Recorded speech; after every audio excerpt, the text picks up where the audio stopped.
Minggu ini kita lanjut dengan ayat yang ke-6 sampai ayat yang ke-13, dan saya ingin membacanya lagi. Datanglah seorang yang diutus Allah, namanya Yohanes. Ia datang sebagai saksi untuk memberi kesaksian tentang terang itu, supaya oleh dia semua orang menjadi percaya. Ia bukan terang itu, tetapi ia harus memberi kesaksian tentang terang itu. Terang yang sesungguhnya, yang menerangi setiap orang sedang datang ke dalam dunia. Ia telah ada di dalam dunia, dan dunia dijadikan olehnya, tetapi dunia tidak mengenalnya. Ia datang kepada milik kepunyaannya, tetapi orang-orang kepunyaannya itu tidak menerimanya. Tetapi semua orang yang menerimanya diberinya kuasa supaya menjadi anak-anak Allah, yaitu mereka yang percaya dalam namanya. Orang-orang yang diperanakan bukan dari darah atau dari daging, bukan pula secara jasmani oleh keinginan laki-laki, melainkan dari Allah. Demikianlah jawab pembacaan firman Tuhan. Diberkati bagi setiap anak Tuhan yang membaca, yang mendengar, dan yang melakukan firman Tuhan.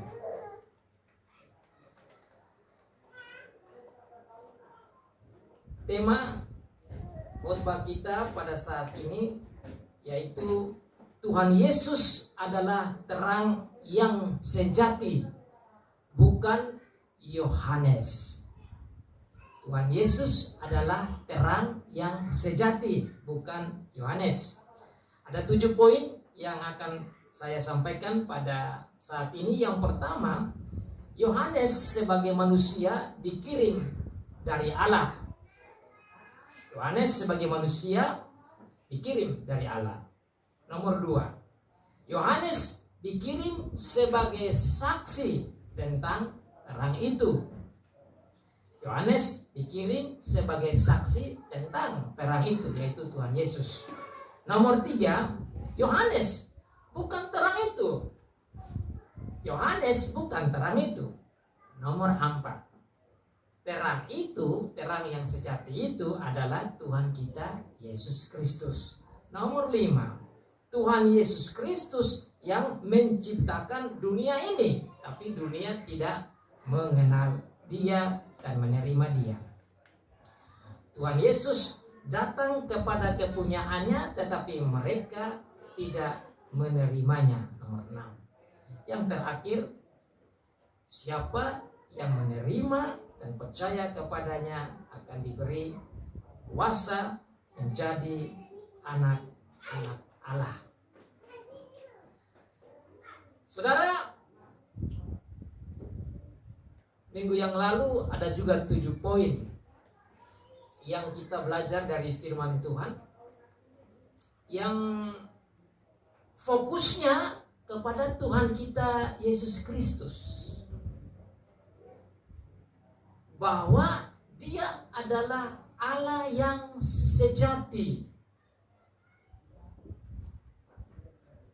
Tuhan kita tahu bahwa kita ini bisa salah paham tentang Tuhan Yesus karena keterbatasan kita sebagai manusia, dan banyak orang juga salah paham, berpikir bahwa Tuhan Yesus hanya manusia sejati saja.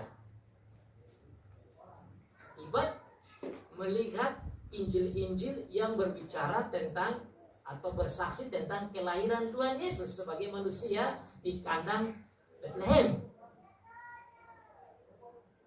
Tanpa melihat bahwa Tuhan Yesus yang lahir di kandang yang hina itu, menjadi manusia itu adalah Allah yang sejati, adalah Allah yang benar.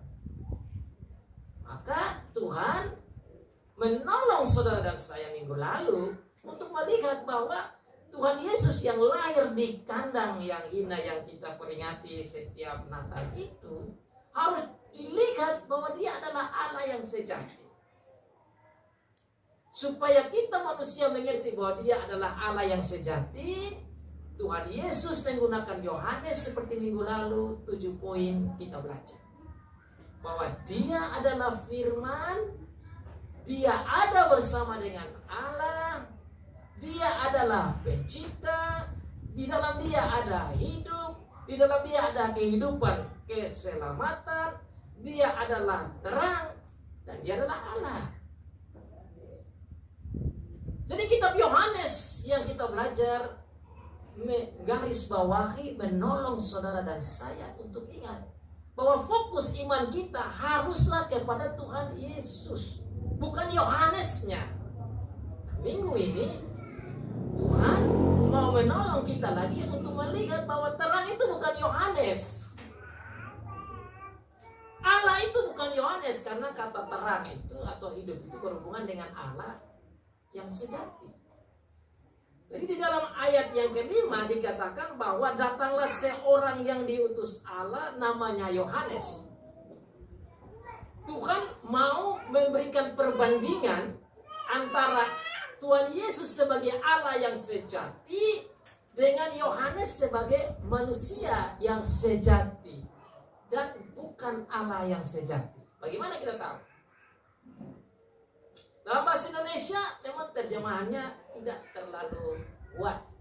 Karena dia bilang di sini, datanglah seorang yang diutus Allah. Kata seorang tidak menolong kita lebih dalam, tapi kalau saudara belajar dalam bahasa Inggris, dia bilang there is a man. Kata man itu artinya manusia. Jadi saya lebih cenderung menggunakan kata itu. Datanglah seorang manusia. Kenapa kata manusia ini penting bagi saudara dan saya untuk mengerti ayat ini?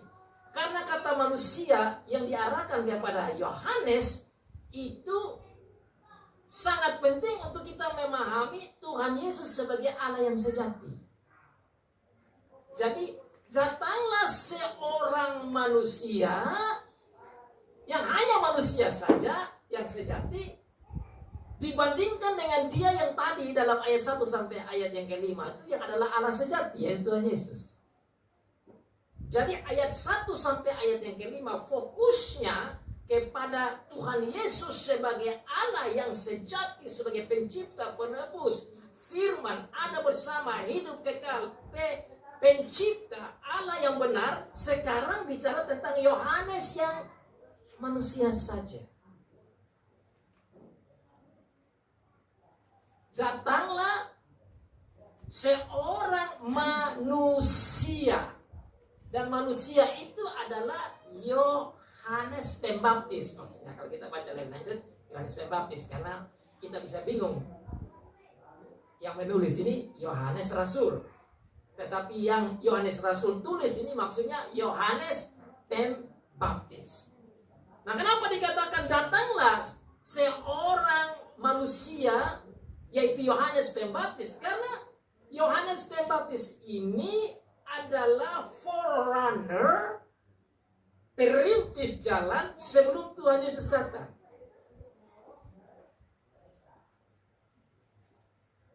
Saudara masih ingat cerita tentang Yohanes waktu lahir? Sebelum Tuhan Yesus datang, Yohanes dahulu lahir, dan dia ada untuk menjadi perintis jalan, untuk menyiapkan hati bapak-bapak, hati ibu-ibu, hati anak-anak, hati umat Israel dalam rangka menyambut kedatangan sang terang itu, sang Allah itu, yang datang menjadi manusia, yaitu Tuhan Yesus Kristus. Yohanes datang bukan karena kemauannya sendiri untuk menjadi saksi, untuk menjadi perintis.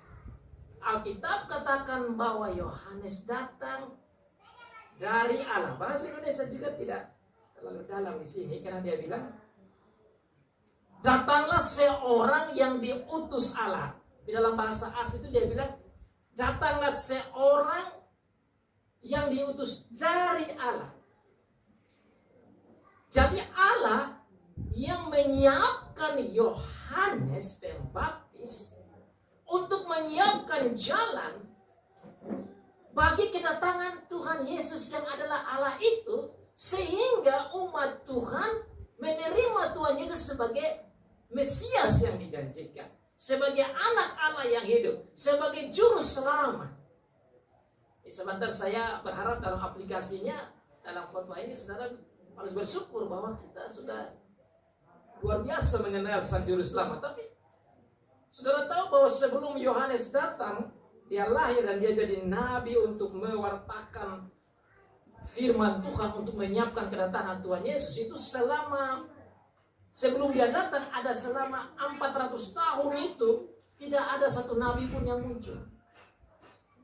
Jadi bangsa Israel menunggu untuk Tuhan bisa datang dan menyiapkan dan mengirim hambanya. Tetapi selama 400 tahun diam. Jadi tatkala Yohanes datang itu, mereka berpikir bahwa inilah dia Mesias sudah. Jadi saudara, dalam membaca firman Tuhan, kita harus mengimajinasi dan atau berpikir bahwa kita seperti orang Yahudi juga lagi memahami tentang firman itu. Jadi orang Yahudi pada saat itu, sebelum Yohanes datang, mereka lagi rindu untuk menyambut kedatangannya Mesias, yaitu Tuhan Yesus. Sebentar saudara akan lihat lebih dalam ayat-ayat selanjutnya dikatakan bahwa justru Tuhan Yesus datang, mereka tidak menerima. Dan saudara lihat akhirnya Tuhan Yesus ditangkap dan mereka salibkan Tuhan Yesus. Satu hal yang kontradiksi sekali, dan kita perlu belajar ini dalamnya kasih Tuhan, sehingga dari sana kita dapat pemberitaan Injil dan kita dapat keselamatan. Jadi Tuhan mengirim Yohanes untuk menyiapkan jalan, untuk menyiapkan hati, untuk menyiapkan bangsa Israel menyambut kedatangan Tuhan yang datang sebagai manusia, yaitu Tuhan Yesus. Makanya saudara, dalam ayat selanjutnya saudara lihat dikatakan di sana, mereka itu tatkala Yohanes mulai berdiri dan berkhotbah, dan khotbahnya tajam sekali, katanya bertobatlah kamu karena kerajaan surga sudah dekat, dan dia membaptis orang untuk mengarahkan orang pada pertobatan. Itu. Terus mereka, orang Yahudi tanya, "Kak, siapa kamu?" Mereka berpikir bahwa ini sudah dia itu Mesias yang mereka tunggu beribu-ribu tahun. Saudara tahu Mesias ini kan sudah dijanjikan sejak Kejadian 3 ayat 15. Bahwa dia akan datang, Mesias akan datang. Jadi bangsa Israel itu mereka menunggu dan mereka berharap ada lahir itu Mesias. Sampai sekarang yang belum terima Tuhan Yesus pun masih menunggu itu Mesias. Jadi waktu Yohanes berdiri dan berkhotbah di padang gurun dan membaptis, mereka pikir ini dia Mesias itu. Maka mereka tanya kepada dia, "Siapakah engkau? Apa engkau Mesias? Apakah engkau Nabi Elia?" Dia bilang, "Bukan." Apa yang dia jawab? Dia bilang, "Akulah suara yang berseru-seru itu." Dalam kitab Matius dikatakan bahwa suara itu yang dikatakan dalam Yesaya pasal 40. Waktu itu pasti ingat ayat itu. Itu Nabi Yesaya sudah berkata tentang Yohanes punya action, kesaksian, pekerjaannya sebagai pengkhotbah, perintis, forerunner untuk siapkan bangsa Israel menyambut kedatangan Tuhan Yesus. Jadi Yohanes datang, saat dia berbicara, ini adalah the fulfillment, adalah penggenapan dari janji Tuhan tentang kedatangan Yohanes di dalam Yesaya pasal 40. Saudara bisa baca di sana ayat yang pertama sampai ayat yang kelima. Ada suara yang berseru-seru di padang gurun. Maka saudara lihat di dalam firman Tuhan sendiri, Yohanes juga katakan di dalam ayat yang ke-23, saudara lihat di ayat pasal 1 tadi. Saya baca saja dari ayat 21. Lalu mereka bertanya kepadanya, Yohanes 1 ya, ayat 21. Kalau begitu, siapakah engkau? Elia? Dan ia menjawab, bukan. Engkau kan nabi yang akan datang? Dan dia menjawab, bukan. Maka kata mereka kepadanya, siapakah engkau? Sebab kami harus memberi jawab kepada mereka yang mengutus kami. Apakah katamu tentang dirimu sendiri? Jawabnya, yaitu Yohanes Pembaptis. Jawabnya, akulah suara yang berseru-seru di padang gurun, luruskanlah jalan Tuhan, seperti yang telah dikatakan Nabi Yesaya.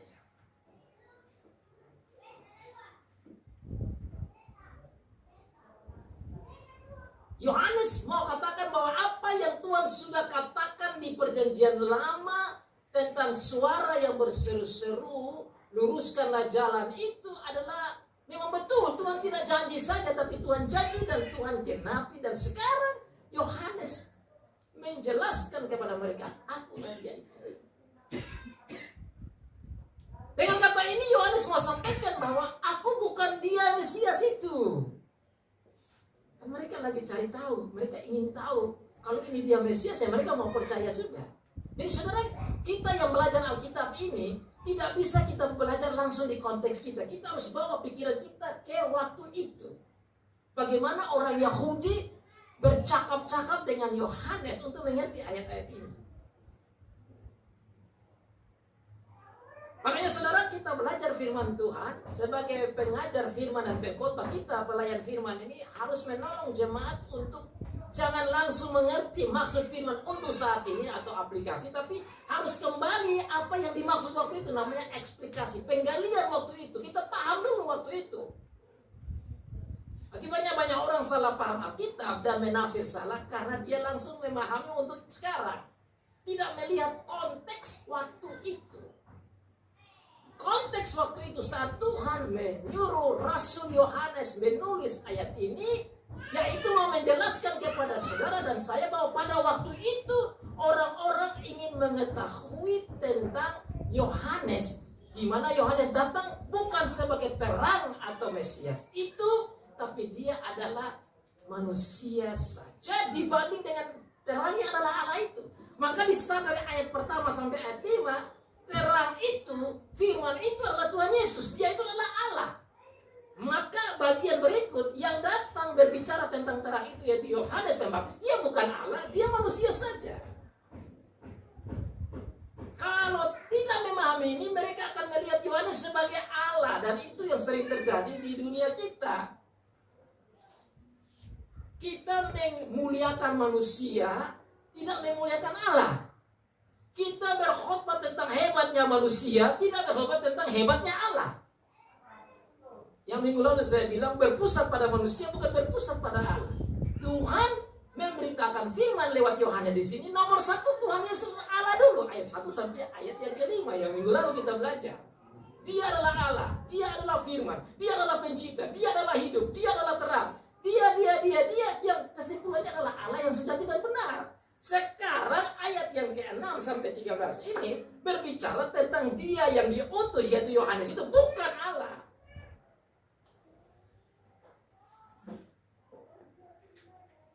Dia adalah manusia yang diutus oleh Allah. Berarti dia itu bukan Allah, dia datang karena Allah lagi. Dengan demikian, apa yang dia omong tentang terang itu harus dipercayai karena dia omong tentang Allah dan dia datang dari Allah. Memang dia bukan Allah, tapi apa yang dia omong tentang Allah, tentang terang itu harus terima.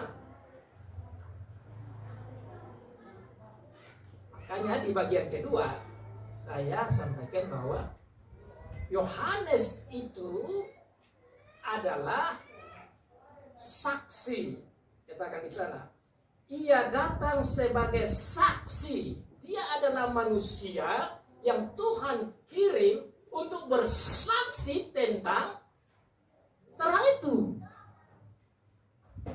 Jadi bangsa Israel waktu itu tatkala mendengar kesaksian-kesaksian khotbah pengajaran yang disampaikan oleh Yohanes Pembaptis harus didengar sebagai saksi yang diutus oleh Allah untuk menyiapkan bangsa Israel, menyiapkan diri menyambut kedatangan Sang Terang.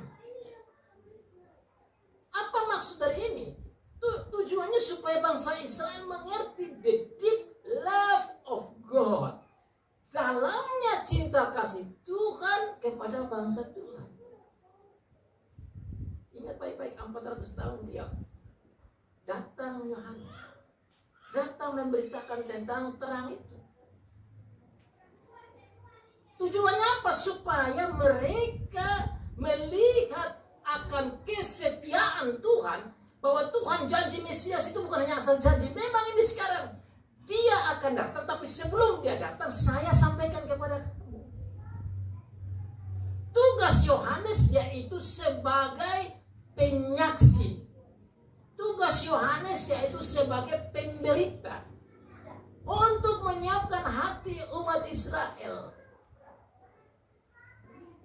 agar supaya mereka menyiapkan diri menyambut kedatangan Tuhan Yesus Kristus. Kalau saudara baca selanjutnya dalam pasal yang kedua, pasal yang ketiga, itu Yohanes sendiri katakan kepada bangsa Israel, umat Yahudi waktu itu, bahwa dia ini datang sebagai saksi untuk memberitakan hal tentang pertobatan, agar umat Israel bertobat dan menerima Tuhan Yesus dan bisa menjadi anak-anak Allah seperti yang Tuhan harapkan.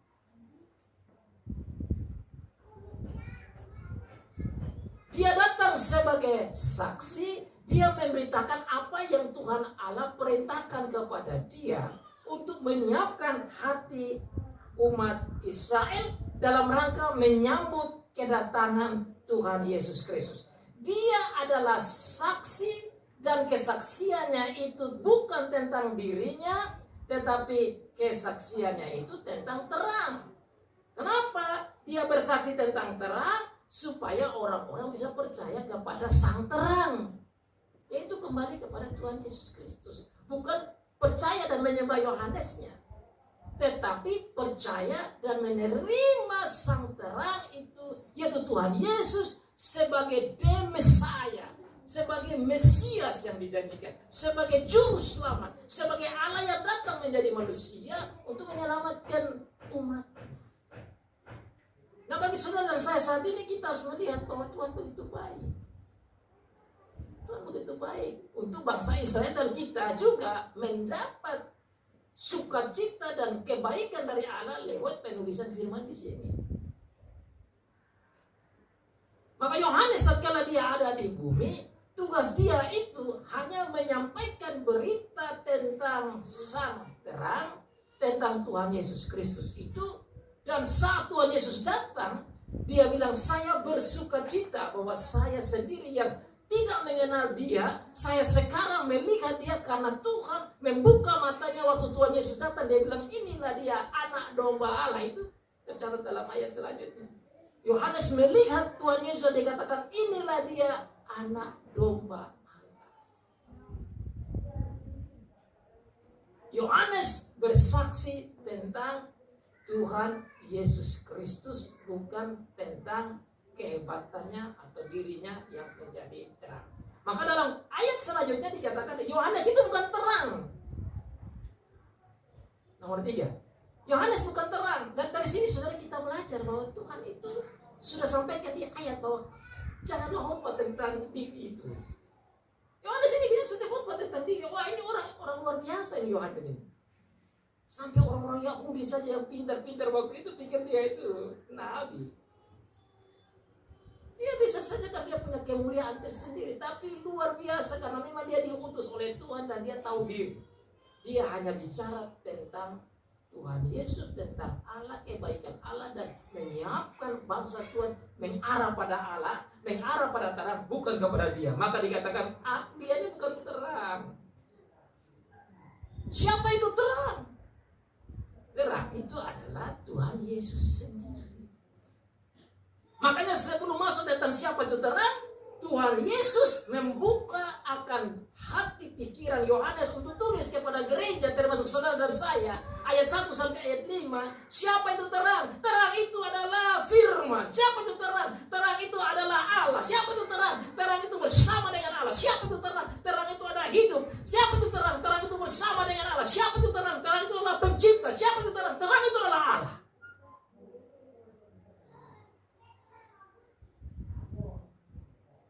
Itu yang ditulis oleh Yohanes. Yohanes Rasul. Yang kita baca ayat 1 sampai 5. Nah, saudara, saya dengar di sini baik-baik, saudara. Pengajaran, perenungan dari kita tiap saat, kalau kita di rumah atau di mana saja, kita jangan sampai mengidolakan Sang Yohanes Pembaptis, Sang Yohanes Rasul, atau sang pelayan firman, atau siapa saja. Itu bertentangan sekali dengan di sini.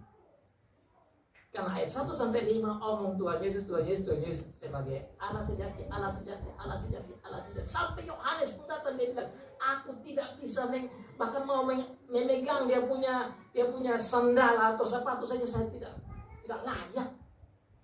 Betapa mulianya Tuhan Yesus itu. Padahal Yohanes ini sudah luar biasa. Maka saudara, tidak tepat kalau kita terlalu berfokus bicara tentang manusia dan bukan Allah. Oleh karena itu kata manusia di ayat yang 6 tadi saya bilang, datanglah seorang manusia banding dengan Allah sejatinya Tuhan Yesus. Sang manusia yang diutus Allah ini bertanggung jawab untuk bicara tentang sang Allah itu, yaitu terang itu. Jadi dia bukan terang. Terang yang sebenarnya adalah Tuhan Yesus Kristus. Itulah yang nomor 4. Dikatakan di sana, saudara lihat. Ia bukan terang itu, tetapi ia harus memberi kesaksian tentang terang itu. Tugas Yohanes Pembaptis memberitakan, menyaksikan tentang terang itu, bukan tentang diri. Sama juga dengan saudara dan saya, aplikasinya. Kita punya pemberitaan harus bicara tentang terang itu, bukan diri kita. Terang yang sesungguhnya yang menerangi setiap orang sedang datang ke dalam dunia. Ayat yang ke-9 ini dalam bahasa asli sebenarnya harusnya terjemahan begini. The true light. Terang yang sesungguh artinya Tuhan Yesus itu terang yang sesungguh. Yohanes bukan terang itu adalah Tuhan Yesus. Bahkan dikatakan terang yang sesungguhnya, kata sesungguhnya dalam bahasa Inggris dia bilang true, artinya sejati, artinya bukan palsu. Bagi orang Yahudi mendengar ini, saudara, mereka tertolong sekali. Bagi saudara saya juga serasa tertolong bahwa Juru selamat kita Tuhan Yesus Kristus ini bukan terang asal-asalan, ini bukan terang yang palsu, tapi ini terang yang sejati, the true light. John is not the true light, Jesus is the true light. The apostles are not the true light, Jesus is the true light. The prophets are not the true light, Jesus is the true light. The pastor are not the true light, Jesus is the true light. Nabi-nabi bukan terang yang sesungguhnya, Tuhan Yesus adalah terang yang sesungguhnya. Rasul-rasul bukan terang yang sesungguhnya, Yesus adalah terang yang sesungguhnya. Sekarang Yohanes bukan terang yang sesungguh itu, Yesus adalah terang yang sesungguhnya. Sudah lihat luar biasa. Tuhan tidak suruh tulis kamu adalah terang yang sesungguhnya kepada Yohanes, tapi ditulis di sini terang yang sesungguhnya itu adalah Yesus Kristus. Saudara lihat dalam ayat selanjutnya, ayat 17. Sebab hukum Taurat diberikan oleh Musa, tapi kasih karunia dan kebenaran datang oleh Yesus Kristus, sudah mengarah pada Tuhan Yesus Kristus. Dialah yang datang menjadi manusia, dialah terang itu. Jadi fokus semua kepada Tuhan Yesus Kristus. Christ center preaching and teaching and witnessing. Khotbah, pengajaran, kesaksian yang berpusat pada Tuhan Yesus Kristus. Karena dialah terang yang sesungguhnya.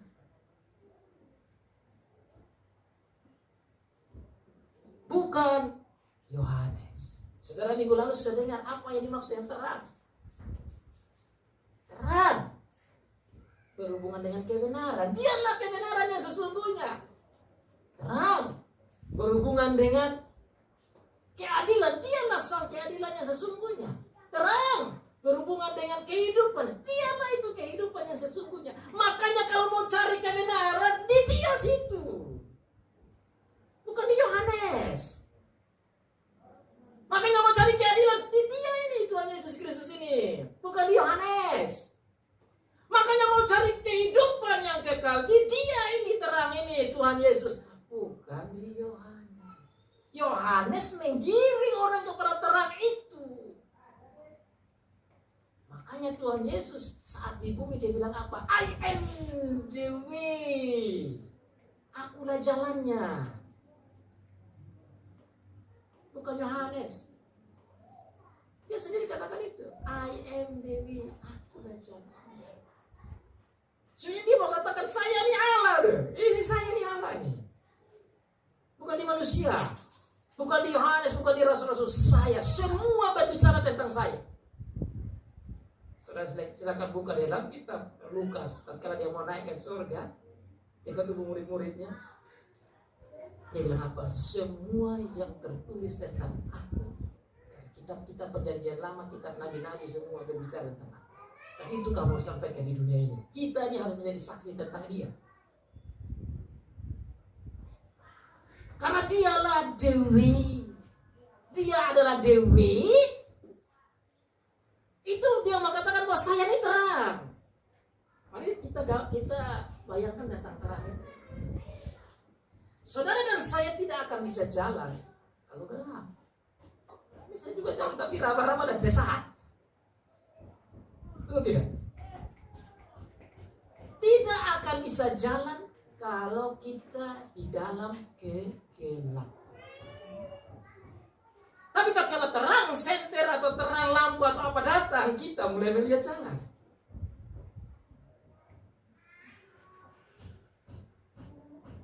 Kita cenderung untuk berjalan dalam kegelapan.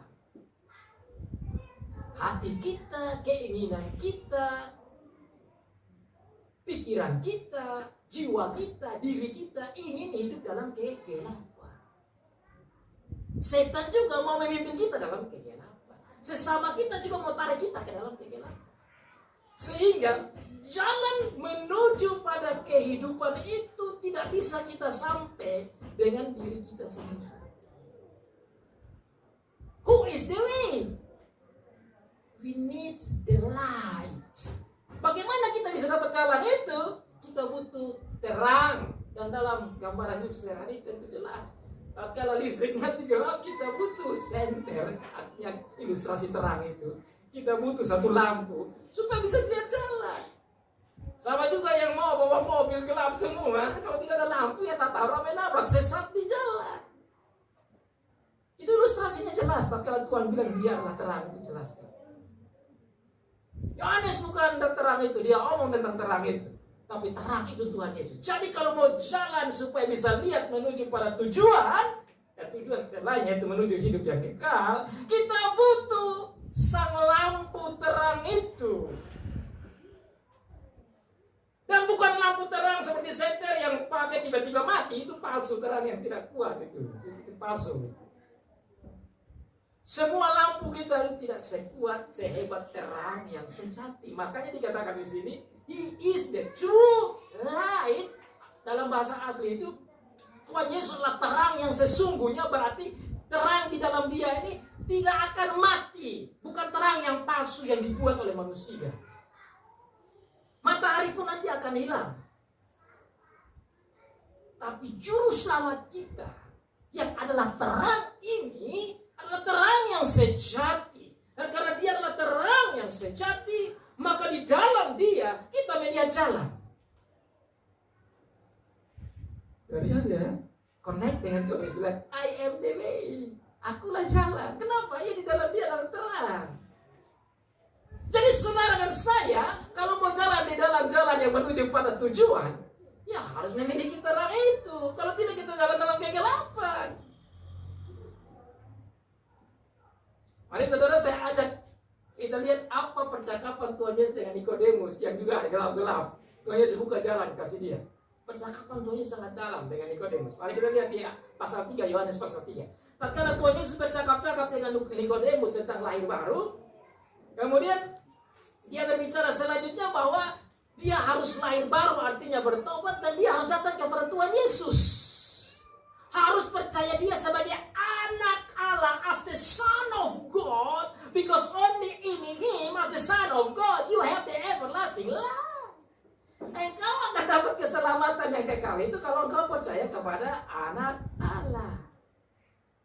Karena saya baca dari ayat yang ke-13. Tidak ada seorang pun yang telah naik ke surga selain dia yang telah turun dari surga, yaitu anak manusia. Ini sudah bicara tentang dirinya, ayat 14 dari pasal 3.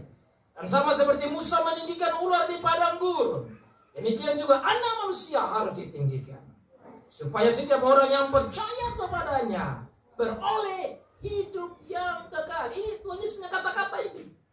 Ini bukan lagi Yohanes Pembaptis atau Rasul Yohanes. Ini Tuhan Yesus sendiri yang omong kepada Nikodemus yang notabene adalah orang pintar, orang Alkitabiah, ahli sekadar dalam Alkitab ini. Tuhan Yesus membuka pikirannya.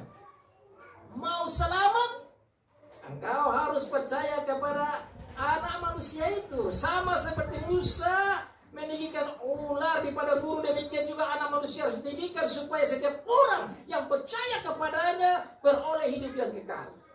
Ini mau kirim Nikodemus kepada percaya dan menerima dia sebagai terang, sebagai jalan itu. Karena begitu besar kasih Allah akan dunia ini, sehingga ia telah mengurniakan anaknya yang tunggal, supaya setiap orang yang percaya kepadanya tidak binasa, melainkan beroleh hidup yang kekal. Ayat yang saya sering hafal. Ini kata-kata dari Tuhan Yesus sendiri, bahwa dia datang karena kasih Allah, dan siapa yang percaya pada dia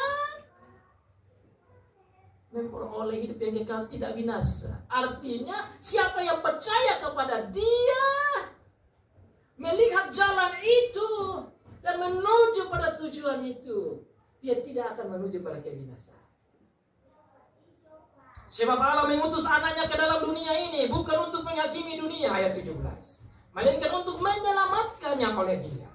Barang siapa percaya kepadanya, ia tidak akan dihukum. Barang siapa tidak percaya, ia telah berada di bawah hukum, sebab ia tidak percaya dalam nama anak tunggal Allah. Tuhan Yesus sendiri omong, dia adalah anak tunggal Allah.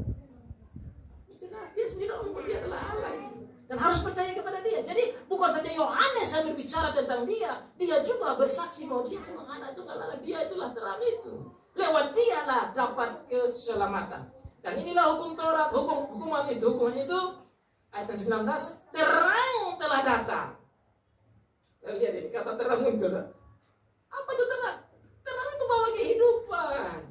Hidup itu telah datang. Jalan itu telah datang. Saya ini. Lihat itu setelah kata terang muncul.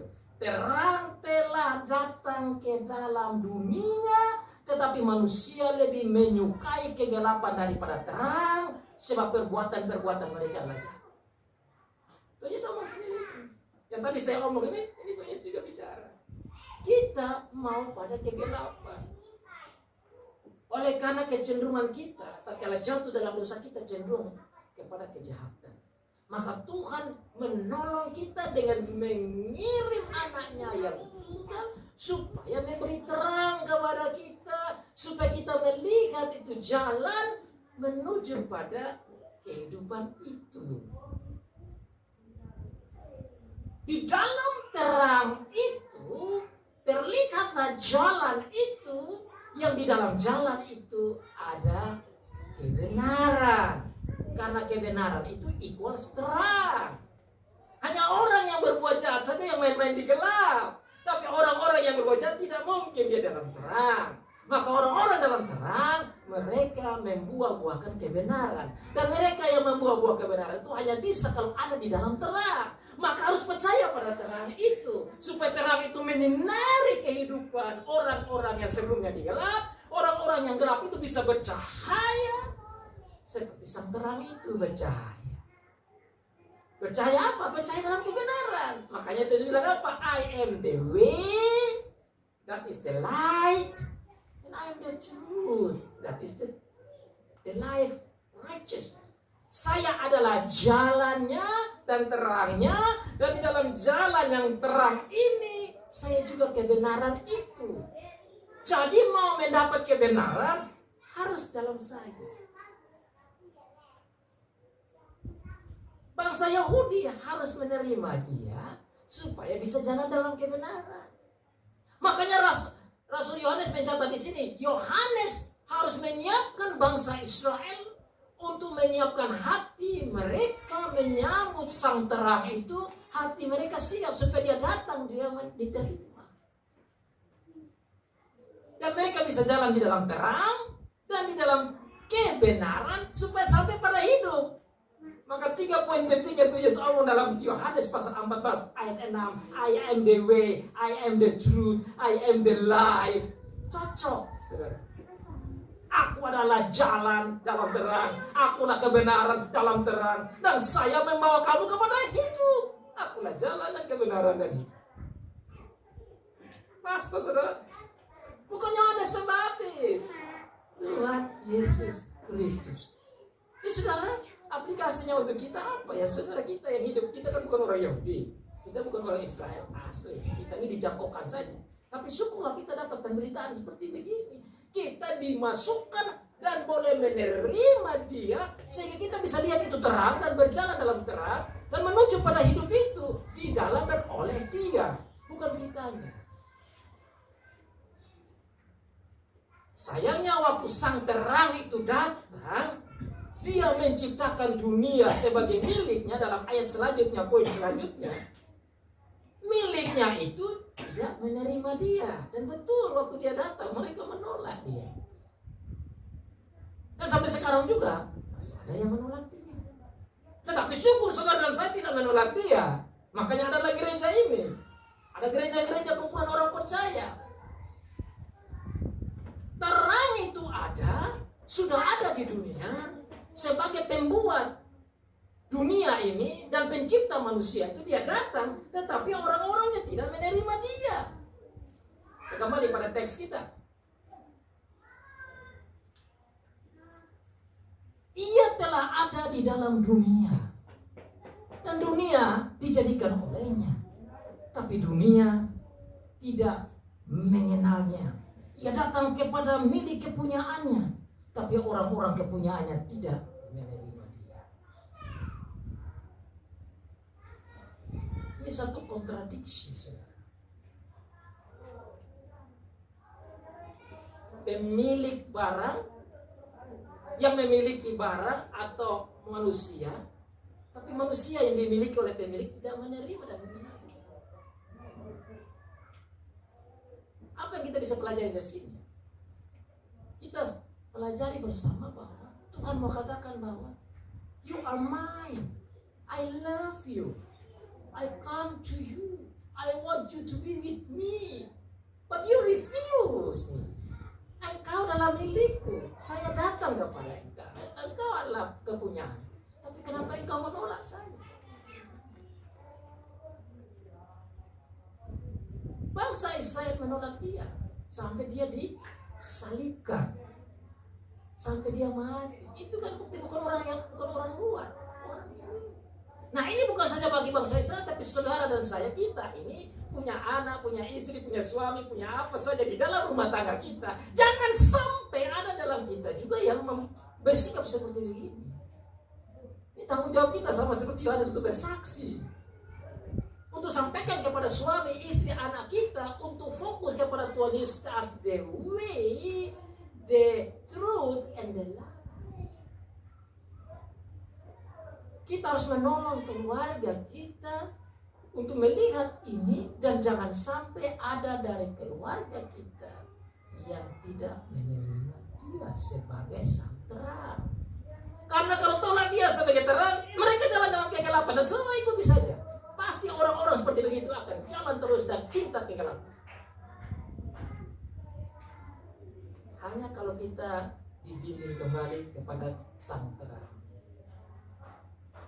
Hanya kalau keluarga kita ditolong oleh Tuhan kepada Sang Terang untuk melihat jalan itu. Poin yang terakhir, yang ketujuh tadi, barang siapa yang menerima dia akan diberikan power, kuasa untuk menjadi anak-anak Allah. Saudara dengar baik-baik, ini menurut harusnya bersuka cita. Saudara lihat ya ini Tuhan yang ngomong ya, bukan saya. Ayat yang ke-13, 12, 13. Tapi semua orang yang menerimanya diberi kuasa supaya menjadi anak-anak Allah, yaitu mereka yang percaya dalam namanya. Kalau saudara baca ayat ini cepat-cepat, saudara bisa lihat dalamnya cinta kebaikan Allah bagi saudara. Coba kita baca baik-baik. Let's read slowly and think about it. Tetapi semua orang yang menerimanya, artinya yang percaya kepadanya, yang mengikuti dia dan mengakui dia sebagai the God, the true God, the true light, sebagai Allah yang sejati, sebagai terang yang sejati, sebagai pencipta, sebagai firman itu, sebagai penebus. Mereka yang menerimanya diberi kuasa. Garis bawah saudara, kata kuasa itu.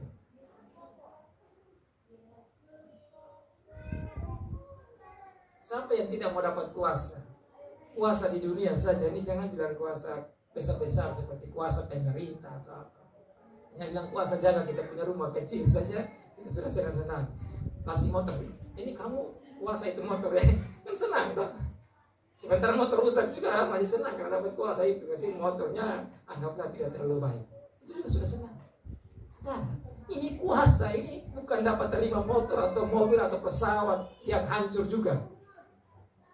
Kuasa apa? Sebagai anak-anak Allah. Saudara baca baik-baik itu dalam sekali itu. That's a very deep sentence of God. Tuhan punya pernyataan yang luar biasa. Tetapi semua orang yang menerimanya diberi kuasa supaya menjadi anak-anak Allah.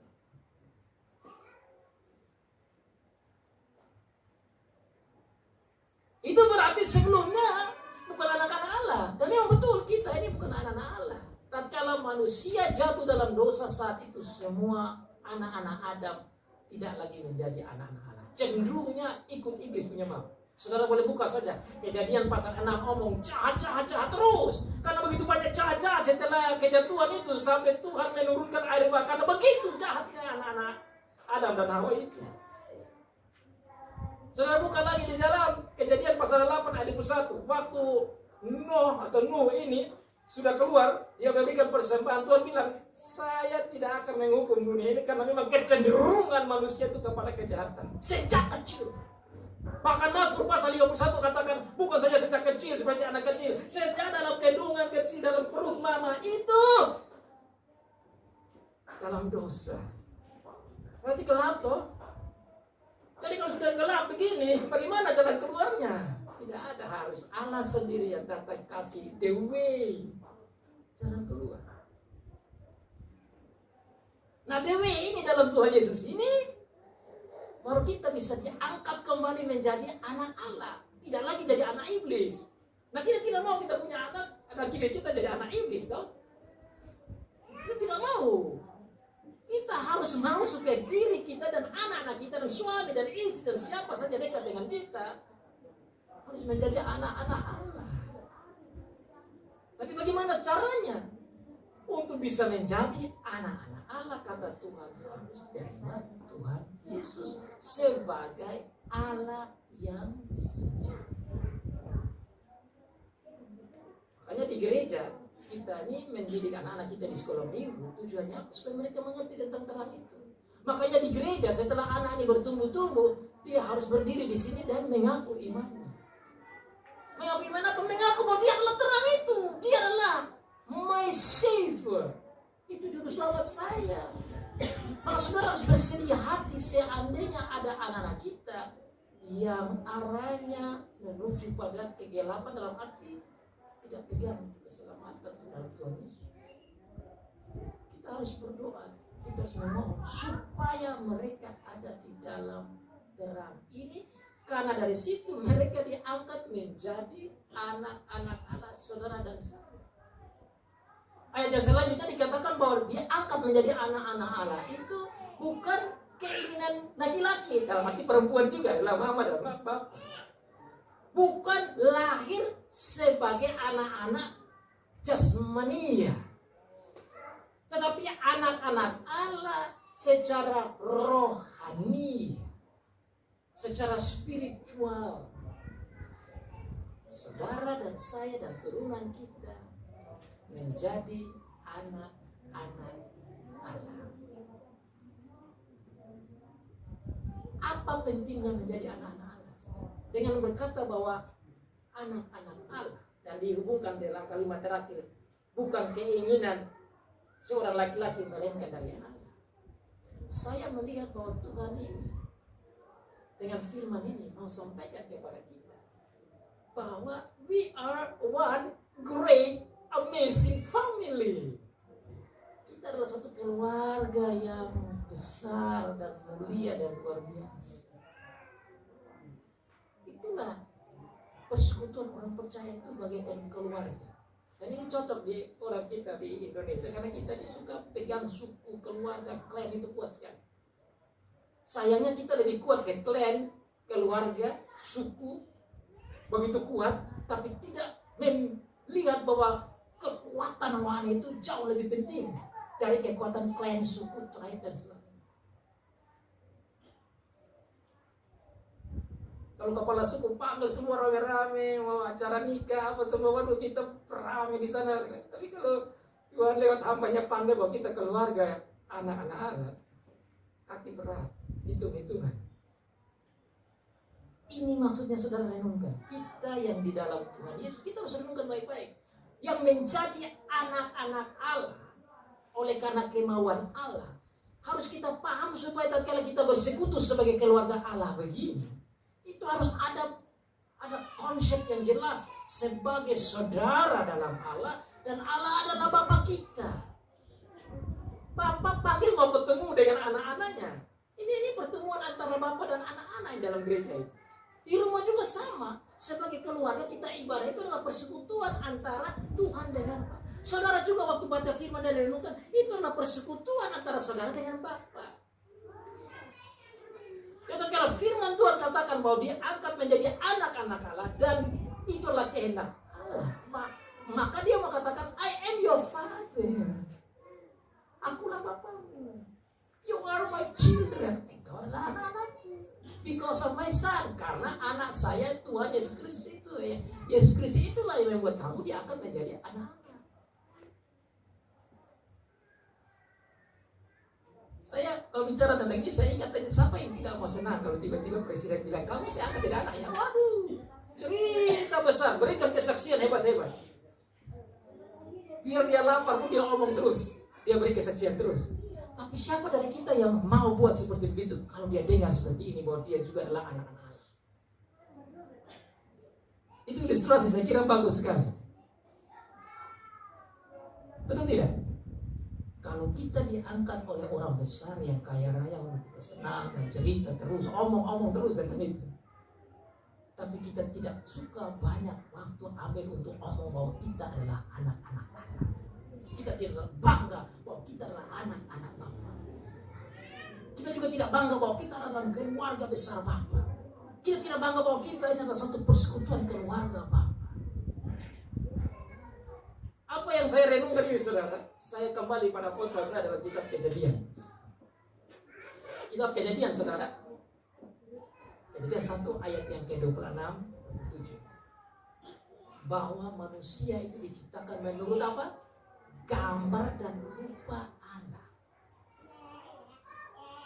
Kalau saudara banding dengan Kejadian pasal 5, anak dari Adam itu adalah gambar dari Adam. Ya? Berarti Adam dan Hawa adalah anak Allah. Maka seluruh turunan Adam dan Hawa adalah keluarga Allah. Adam dan Hawa pergi ikut setan, dia jadi keluarga setan. Tapi Tuhan datang ambillah kita untuk jadi keluarganya. Inilah hanya lewat Tuhan Yesus. Maka sebenarnya Tuhan Yesus ini mau bawa kita kembali kepada apa yang Bapa mau dalam Kejadian 1 ayat 26-27. Kita kembali diangkat menjadi anak-anak Allah. Dan ciri anak-anak Allah adalah menjadi gambar dan rupa Allah. Dan tidak lain adalah terang. Makanya Allah adalah terang. Kita yang dalam Allah menunjukkan image and the likeness. Gambar dan rupa Allah itu dalam terang. Itu yang dicatat dalam Efesus pasal yang kelima. Hiduplah sebagai anak-anak terang. Apa itu terang? Dalam kebenaran, dalam keadilan, dalam kedamaian, dalam pengampunan, dalam senyum surgawi, dalam kasih surgawi, mencari kedamaian, mencari cinta kasih, mengatur dan mengontrol diri sebagai anak-anak terang. Apa maksudnya? Itulah the image of God. Itulah gambar rupa Allah sebagai anak-anak Allah. Caranya tidak lain. Di dalam Tuhan Yesus yang adalah firman, back to the firman. Caranya apa? Di dalam Roh Kudus yang adalah sang guru batin kita yang bisa menolong kita hidup di dalam terang. Hanya Allah sendiri yang bisa menolong kita hidup dalam terang, yang bisa mengarah kita kepada kehidupan. Jadi saudara, Yohanes adalah manusia yang dikirim Allah untuk menyaksikan tentang terang. Yohanes itu adalah saksi tentang terang. Yohanes itu bukan terang. Nabi-nabi bukan terang. Rasul-rasul bukan terang. Pelayan-pelayan firman bukan terang. Terang adalah Tuhan Yesus Kristus. Dia datang supaya kita menerima Dia sebagai terang yang adalah jalan, yang adalah kebenaran, yang membawa kita kepada hidup. Lewat Dia kita diangkat menjadi anak Allah seperti yang Tuhan Allah mau waktu manusia diciptakan. Makanya segala Alkitab bilang apa? In Christ we are the new creation. 2 Corinthians 5 verse 17. 2 Korintus 5 ayat 17. Bahasa Indonesia apa? Di dalam Kristus kita adalah ciptaan baru. New creation. Ciptaan baru ya dalam Tuhan Yesus dalam terang. Saudara, 2022, mari kita maju dalam terang sebagai new creation. Kita tidak bisa sendiri, tapi new creation karena Tuhan Yesus. Dialah yang membuat kita bisa jalan dalam terang, jalan dalam kebenaran, jalan dalam kehidupan, menuju pada hidup. Kiranya Tuhan memberkati saudara dan saya di tahun 2022 ini. Sama Dia yang adalah terang dan menjadi anak-anak Allah dalam terang menuju hidup. Amin.